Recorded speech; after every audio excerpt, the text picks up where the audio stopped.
লকেটের হাত থেকে মোদিজি আমাদের বাঁচান চন্দননগরে। দেখুন, আমরা তো বারবার বলছি, আমরা একা বলছি না তো, আমরা বিরোধী দল, আমরা তো বলছি 5 বছর কোথায় ছিলে। আমরা বলছি যে করোনার সময় কোথায় ছিলে।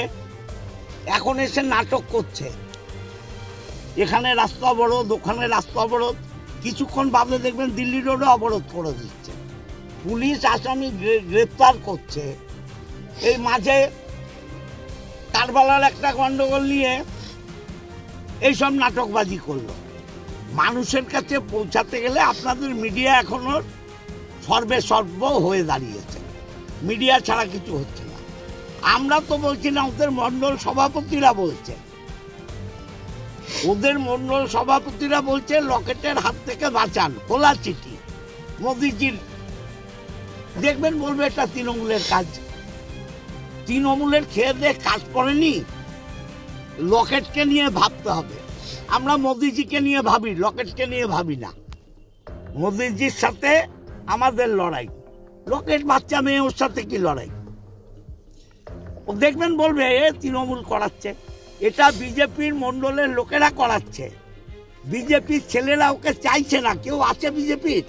আর বিজেপির যে মালগুলো এখন ওর সাথে ঘুরছে তাদের নিয়ে আপনাকে পরে বলবো। 2021-এ তারা কি করেছিল পরে বলবো।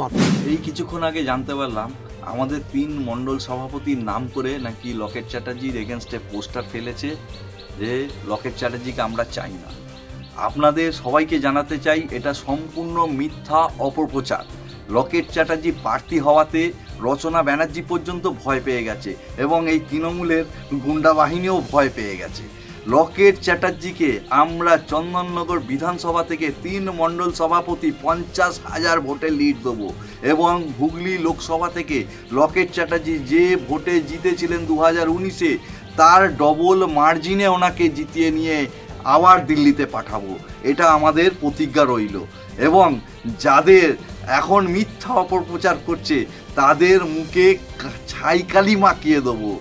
ये डर मुझे बहुत अच्छा लगा टीएमसी वालों। বেশ কিছু জায়গায় সেখানে পোস্টারে লেখা মোদিজি আমাদের বাঁচান লকেট চট্টোপাধ্যায়ের হাত থেকে। কিছু না, তৃণমূল ভয় পেয়েছে, নিজের নাম না লিখে আমাদের মণ্ডল সভাপতিদের নাম করে এইসব ধরনের কিছু করছে। এরা ভয় পেয়ে গেছে। এরা দেখতে পাচ্ছে যে যেভাবে আজকে সিএ হয়েছে, 370 দ্বারা বিলীন হয়েছে, নারীবন্ধন অধিনিয়ম বিল হয়েছে, মহিলাদের জন্য এত কিছু নরেন্দ্র মোদীজি করেছে, সেটি নিজে এসে মহিলাদের জন্য আশ্বাস দিয়েছেন।